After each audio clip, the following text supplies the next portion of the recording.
asking pretty specific questions there. So I'll take it you're a federal probe fishing for what I know based on the fact that I was one of the leading figures that spearheaded the Storm Area 51 movement. So let me put this on the record then, mainly because they want them to know that they are well aware of what goes on down in that facility. Yes, I've been one of those who was abducted.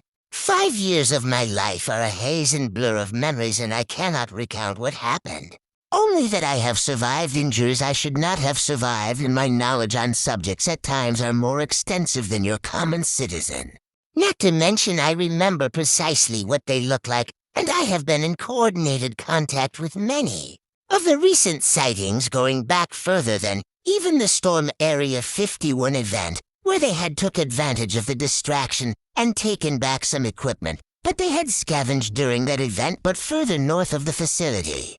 The freak hailstorm that struck the northern region during the event would be what I'm referring to. As far as the facility goes, it is known that the U.S. government has developed their own fleet of 17 to 19 reverse-engineered craft from the technology they have recovered from prior encounters, you could say. They know of the launch pad facility beneath Groom Lake. They know of the landing platform that is beneath the Santa Barbara coastline.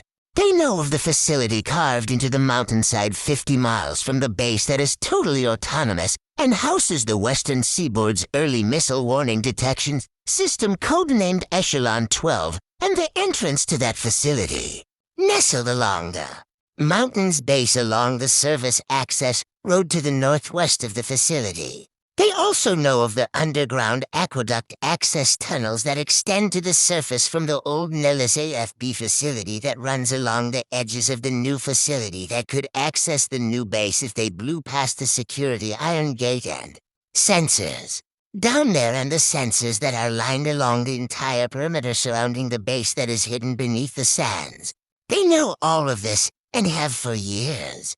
They just don't care enough to risk an interplanetary war with a primitive but still weaponized species that would still cause damage to their technology that would just not be acceptable by their standards. It's not easy getting this far across space from Proxima Centauri to here. A lot of effort on their part and technology as well. Most of their craft that we recently have seen that wasn't U.S. Space Force designed prototypes for their space program were all autonomous piloted, except for the Deep Space Colonization Module that your NASA engineers have labeled the R1 asteroid. That actually did have engineers from their world, but they were here for other reasons involving rare mineral excavation from asteroids and some of the moons surrounding both Saturn and Uranus. These rare minerals were extremely valuable to them and their people's survival, so I've been told. Their description would be that of your legends of Cthulhu, or for lack of a better description, giant friggin' squids. No calamari jokes, please, and your people's fetish with squid porn is appalling to them, honestly, but whatever. It's your rockin' space. They also want me to tell you that they are the designers of the Dyson Sphere facilities that your scientists detected, and yes, they are power generators that fuel large colonization vessels that house various species whose homeworlds were destroyed for one reason or another and managed to escape before its destruction. Lastly, they want me to explain to you that they are no longer hiding their presence because they have understood that doing this was inhibiting your evolutionary process, and that given time you will overcome this natural fear of alien life once you become accustomed to their presence around you, so please try to be understanding. And one last thing is that they are currently helping lead your scientists towards a new type of fusion energy to help you with your progress into space. There are some who feel like humanity will be more of a parasite than a species that will become one with the survivor collective that your ancestors referred to as Asgard, but we shall see. Their hands are forced in this matter considering the peace accord they must adhere to as a neutral position among other species of other worlds based on their engineering status among them and their colonization stations. That is all, Cypher.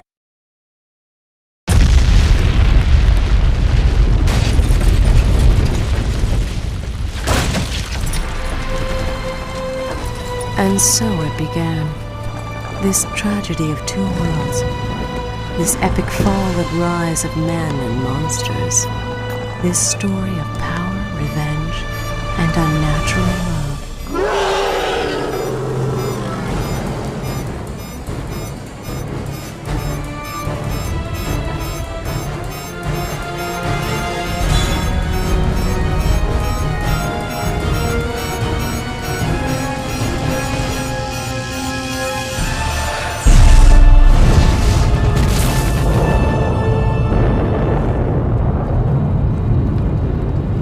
The devil had broken the laws of its own kind. It had made its presence known to its prey in a devastating and humiliating way. And worse, it had survived the exposure.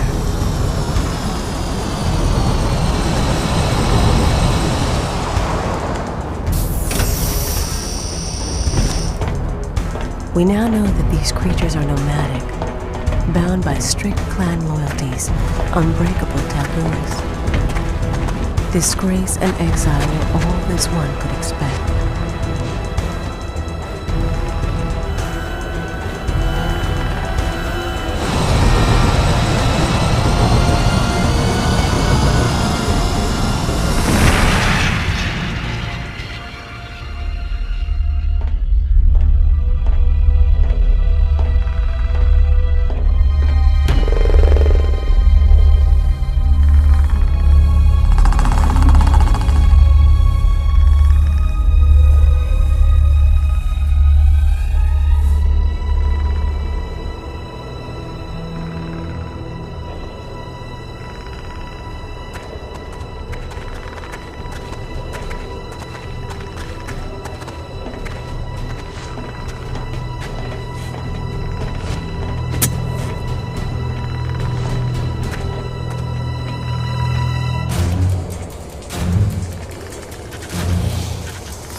But nothing simply ends.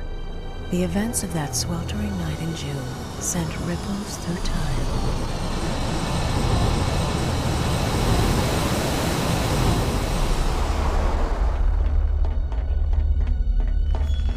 Because in its long absence, we humans had dissected the hunting tools our devil dropped in its haste. And using what we learned, we made ourselves masters of a technology unknown on Earth. We created weapons of our own that we turned against the devils when next they came hunting in the hot season. So they sent it back to atone for the sins of its past and take from us what we had stolen, back to a city grown from the shattered ruins it had left behind. A city of tomorrow overseen by computer intelligence, driven by advanced alien technology, and ruled by a dynasty of crime. What once was New Way City had blossomed into Neonopolis, City of Light.